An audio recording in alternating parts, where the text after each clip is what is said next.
In this video, I'm going to be teaching you about the difference between variable gauges and attribute gauges. A variable gauge, like a caliper here, gives you a direct reading of what it's measuring. So you're going to get an exact number, for instance, 1.564 in this example. An attribute gauge won't do that for you. An attribute gauge is just going to tell you, did it fit or not? We call this go, no go. And pin gauge, for example, if it fits in a hole, you know that this size pin fits in there, but you don't know how big the hole is. It could be much larger. There's a few different applications for when you want to apply each style. And let's just go through them. We're going to start off with the variable gauges. So as I said, they return a specific number for everything it measures. So calipers, whether it's vernier, dial, digital, they're all going to give you a direct number. Every micrometer is going to have that vernier scale on it. So as you take your readings, you'll be able to read the vernier scale here on this mic, on depth mics, hole micrometers, 3-point hole mic here, as well as pretty much any style of micrometer. Indicators, whether it's a drop indicator like I have here, or a test indicator, is going to tell you exactly how far that indicator moved, as well as a steel rule. If you're doing a measurement over wires with a micrometer, it'll tell you the measurement over wires in a direct number, and you can convert that to a pitch diameter. Get a direct reading of pitch diameter after the conversion. Protractors for measuring angles, bevel protractors, CMMs. There's many other styles of gauge that we could talk about, but the key to remember is everything you measure gives you a number. It doesn't give you a go, no go, or a pass fail. It gives you an actual number that you can compare against your requirements. Because all of your requirements will basically be defined by those numbers. So an attribute gauge, in contrast, they don't give you a real number out of it. They only tell you whether or not your attribute gauge went in. So for example, with pin gauges, it goes into this hole here. But yeah, it's much bigger than this hole. Won't go into this hole, will go into this hole, but not all the way through to the back hole. So it basically tells you whether it fits or it doesn't.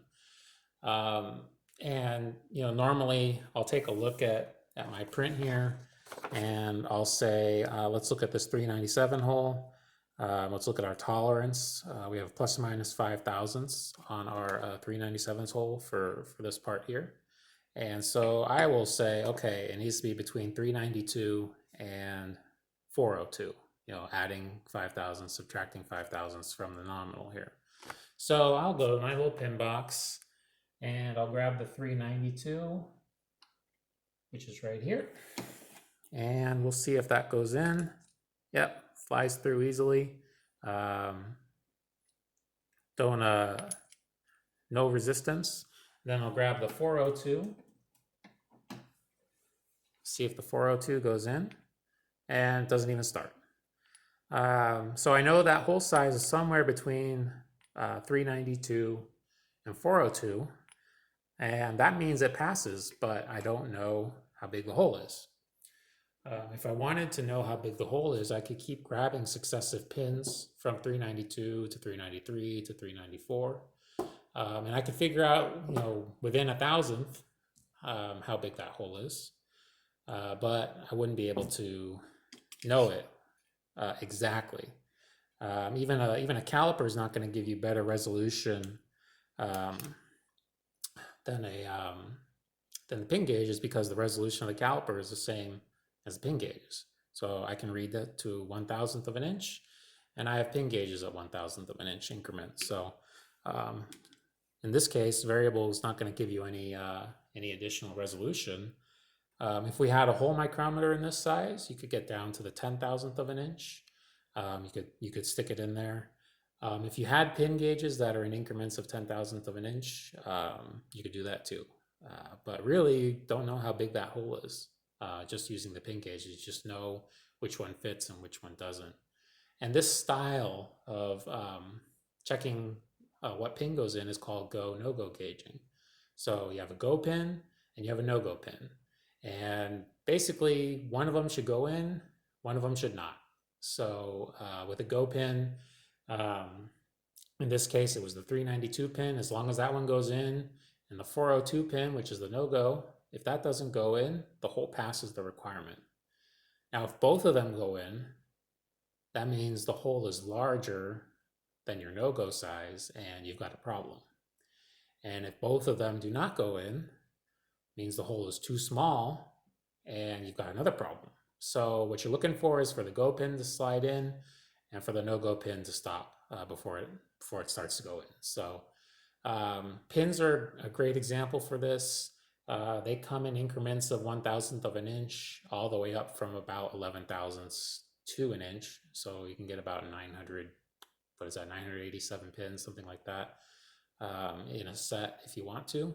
If you go above an inch, there's not very much in the way of go, no-go gauging. You can get things custom made. If you want to talk about a slot, like this part has a slot here, we also have Joe blocks. So I'm going to grab the 400 and we'll see if that slides in. It does slide in, which is, if we take a look at our print here, it should be a 405 plus or minus 5 thousandths, the same tolerance. So 400 should go. And if we build up a 410 stack, which I will do now with a 300 and a 110, and I'll put these together. And there we go. I'm going to quickly verify with caliper that I at least grabbed them correctly. And you can see it doesn't want to start. I can't get this to start in the slot. So that means the slot is within tolerance because my go slot gauge, which again, let me verify, this is the 400 size. That goes in just fine. 400 goes, and 410 does not. So it's somewhere between 400 and 410. And, you know, maybe you care about that. Maybe you need to know the actual number, and maybe you don't. That'll be depending on what your, you know, what's your policy for inspecting this part. Do you need to know the slot size? Do you need to record it, or you just need to know a pass-fail? If you need to know the actual size, well, here's a good opportunity to pull out your caliper, and I can see it's 408. If you take a look at the secondary camera here, you'll see it's reading 408. So let me flip that over right now. Let's redo some of those checks. So I've got the 408, 407 here on the caliper, and I'll grab my pin or my blocks. And we'll see, look, the 400 goes easily because we know the caliper said it was 408. But what we don't know, let's check if the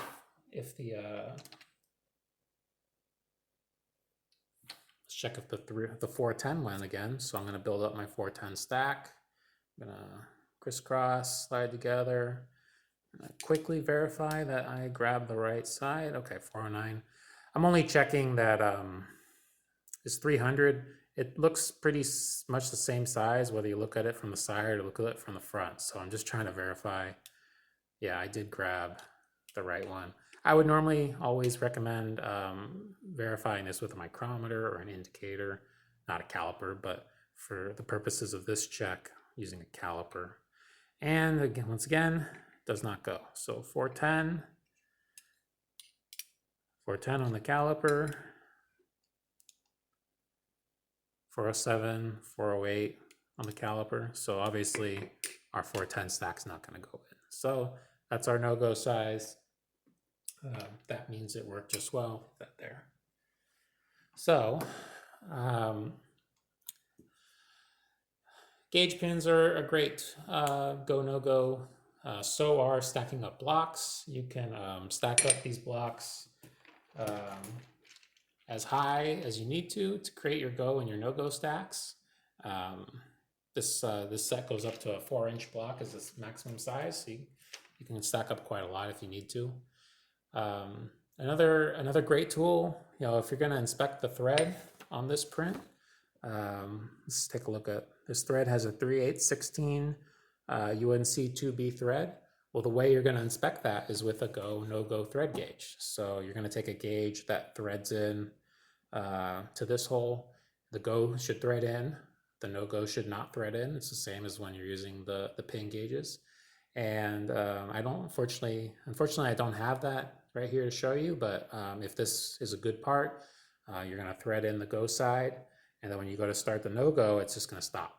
It won't, it might get a little half turn, 1 turn maybe, but eventually it should stop if the thread's good. Now, if the no go goes in, you're in trouble because the no go should not go in, and that thread's been cut too large, which means you're going to need some rework, or you're going to scrap the part. There are ways to redo that thread, but it's tricky, and it'll depend on your part. So, but it's a great way to measure the pitch diameter for go no go, because frankly, there's not a lot of other ways to do it. For an internal thread, go no go is going to be your best bet. Now on this slide here, I have Joe blocks, flagged as being an attribute gauge, because you can build a go stack and a no go stack, and that's just like attribute go and no go. You can also, let's skip ahead. You can also kind of use these this set almost like a variable gauge. If you want to build up the stack until you get the exact size you're looking for. This does go to 10,000ths of an inch, this row here. So this top row has increments of 10,000ths of an inch instead of 1,000th. So you can get pretty accurate that way if you really need to, but most of the time you're not going to. You're just going to set up a go, no go 2 stacks. So now that you kind of know the difference between them, what's better, right? People always want to know, which one should I use? Which method is better? Which technique is better? And really it comes down to a pro-con, which one wins in each situation. There's no clear-cut way to answer that. So let's just go through each of these different comparisons. So first one, which one's faster? Well, using an attribute is usually faster because you're just sticking this in, checking it if it goes in or it's not going. You can almost do that with your eyes closed. Now, I wouldn't recommend that, but that means you can check a lot of parts over and over again with the same go gauge, and you can grab the no go gauge and check a lot of parts in the same way. So when you have a lot of parts, it can be faster. And even when you just have one part, you got to verify this is zeroed. You got to sit in there, you got to rock it back and forth. Maybe you got to take a few measurements, go around it.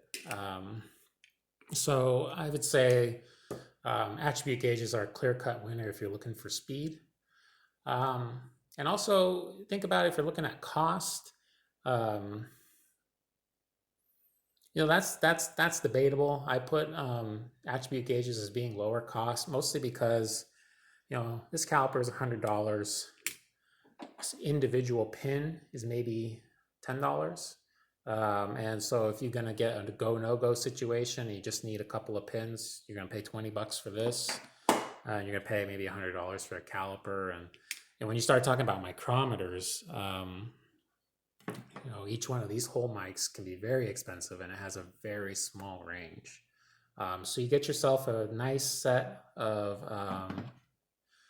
gauge blocks, a nice set of pin gauges in the sizes that you need. And over time, these are going to last a long time if you treat them well, and they're not going to wear so much, and you won't need to replace them. You will need to calibrate them, but I think overall it's going to be a cheaper investment. Although it's not always, one or the other. Oftentimes you're going to need both in your career and your job. So, yeah, wake up my second monitor. As I say, you're going to need both. But I think overall, if you're just looking at a specific feature, if you can do it with a variable go and a no-go, you're probably going to end up spending a little bit less. Which one's more accurate? Well, in terms of the pin gauges and the gauge blocks, if you look at some of the other videos, I talk about how accurate these are with their manufacturing specs. These are manufactured to very controlled specs, more so than the variable gauges. The variable gauges have more error. Oftentimes, they're much larger travel. So when you have a larger travel, there's going to be more error introduced. Even with these whole micrometers, like I mentioned, they have a very small increment, but as you get larger and larger with these things, they get more and more error. So a 2-inch to 2.5 inch is going to have more error than this little one, which I think is 0.8 to 1 inch. So I would say overall, if you're just looking at accuracy, your pin gauges and your drill blocks, any inspection that you use with those as go, no go is going to be very accurate because of the way these are manufactured, and as long as they're maintained correctly, you're going to be very accurate, more accurate than some of the variable tools. And you'll have to watch some of those other videos. I can't go in full depth here if you're interested. But the trade-off is, the variable get more range of values. You get a limited range with these in some cases.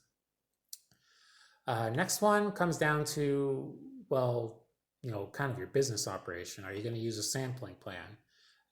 And both of them have a sampling plan available. So you have a variable plan, Z1.9, and you have an attribute plan, Z1.4.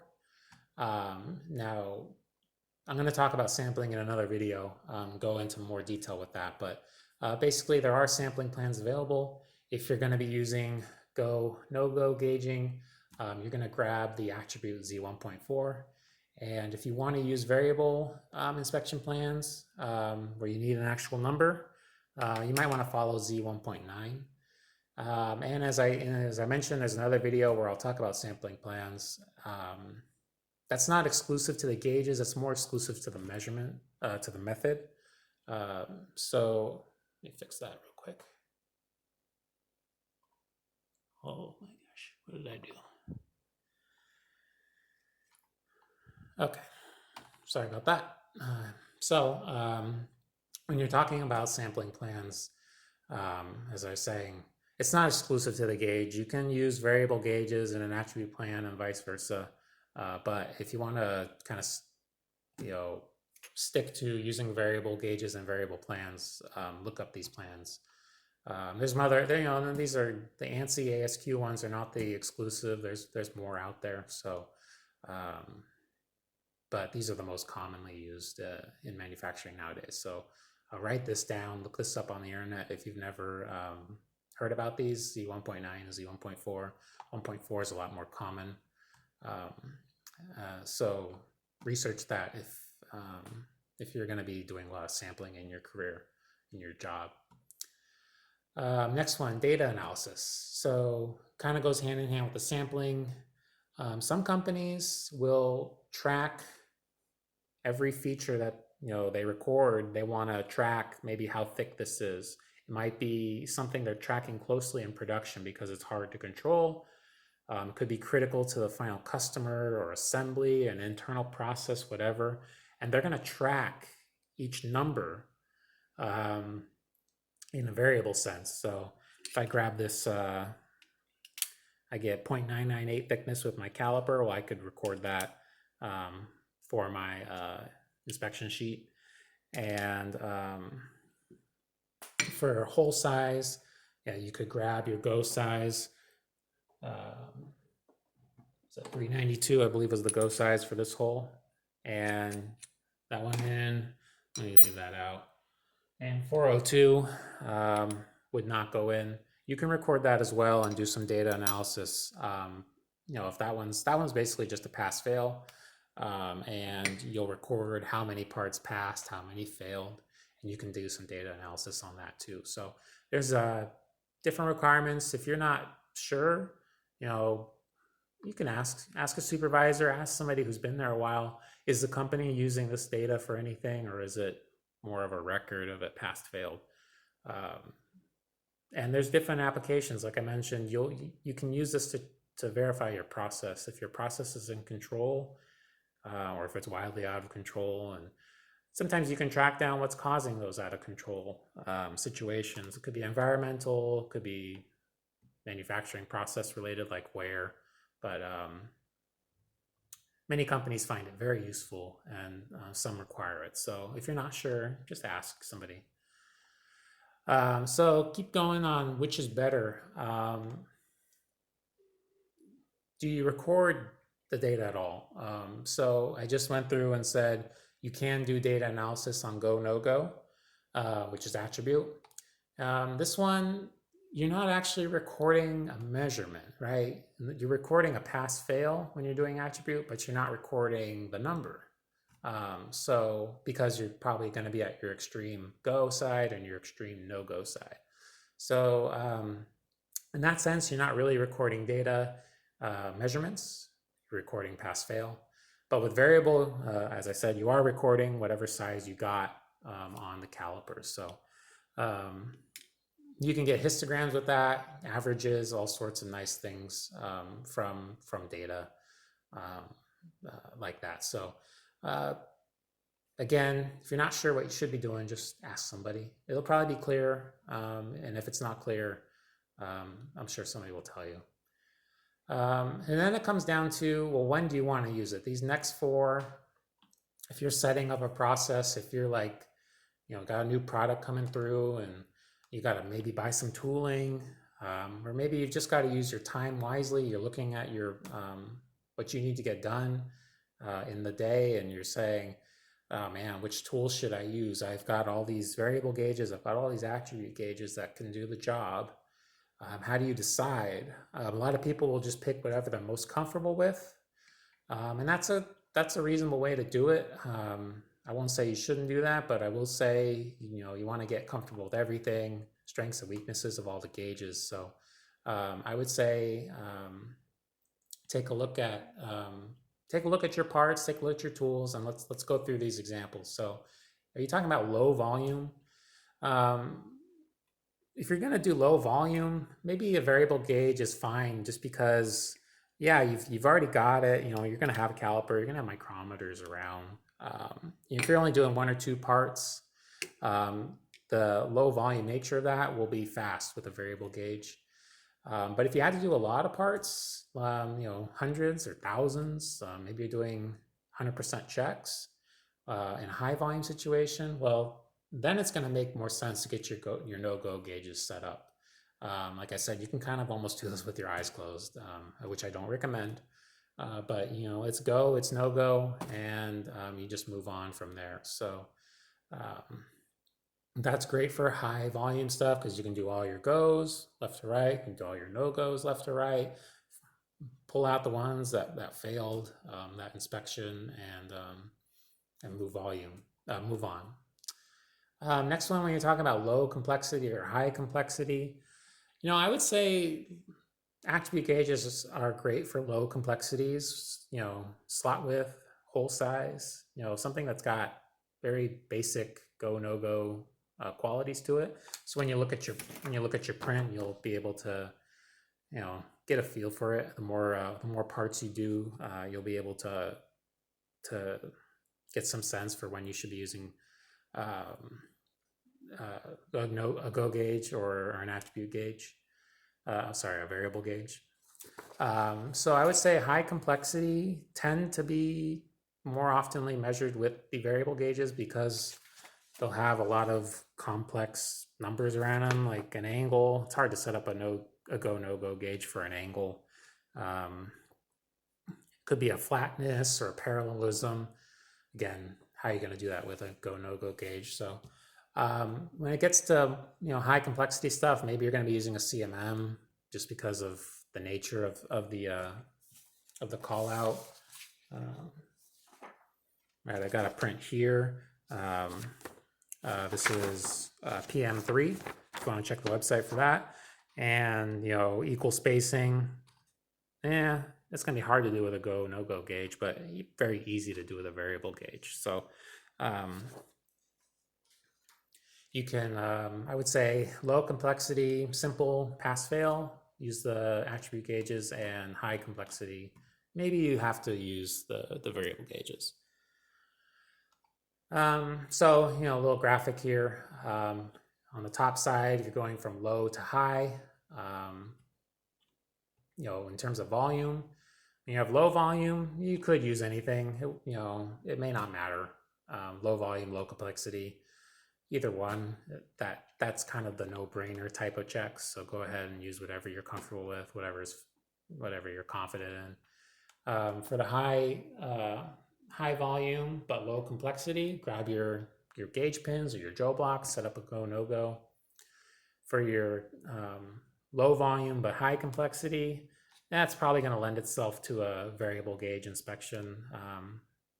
And you got a lot of tricky features to do. You might need to use a caliper for 30% of it, a micrometer for 30% of it, a CMM for the rest of it, height gauges, whatever. So those all are those variable checks where you're going to be spending a lot of your time. Those go no go checks are going to be very quick, but the variable checks are going to be more time consuming. And then when you get to high volume and high complexity, this could be, think about a car manufacturer doing engine blocks. They crank out thousands of those engine blocks, very complex geometries. That might be time for some sort of automation, CMM. Maybe you still do a few checks manually, bore sizes, but when you're relating feature sizes and locations to other features, like this hole to here, this hole to here, this slot relative to the side, whatever the print says, that might lend itself to an automated CMM inspection or another type of robotic inspection. So just think about it. When you're starting to plan out your work, think about what's the best tool for the job. That's what I want you guys to think about. And as you get more experience, as you use the tools more often, you're going to have that natural feel develop for it. So quickly, this is me on my last slide. Look at some other applications, because it's more than just gauge selection and volume and resources. As I mentioned, there's sampling plans that factor into variable and attribute. And when you get that, you get a control chart. So there's an example of a control chart on the bottom of that slide there. You can track, what your output, your process output is. So top line there is your one extreme of your tolerance, bottom line is the other extreme, and the middle line is the nominal. And you want to track, are you staying within the zone, but also how much is it varying? Is it skewed one way or the other? Is there a bunch on the top side and then a bunch on the low side? Are they all clustered around the middle? Companies can use this information to really improve their processes. So that might factor into you might really want to use your pin gauge for go no go, but the company might be more interested in a real number, in which case you might have to use a micrometer or a CMM. But either way, there's more applications than just the measurement. So just be aware of that. You may be one day required to use a specific gauge because of the data they want to collect. So anyway, I think that's it for me. Yep, that's it. So once again, I want to thank Laney College in Oakland, the machine technology program, for letting me use some parts and some gauges here. And I recommend, if you're in the Bay Area, check that out because it's a great program.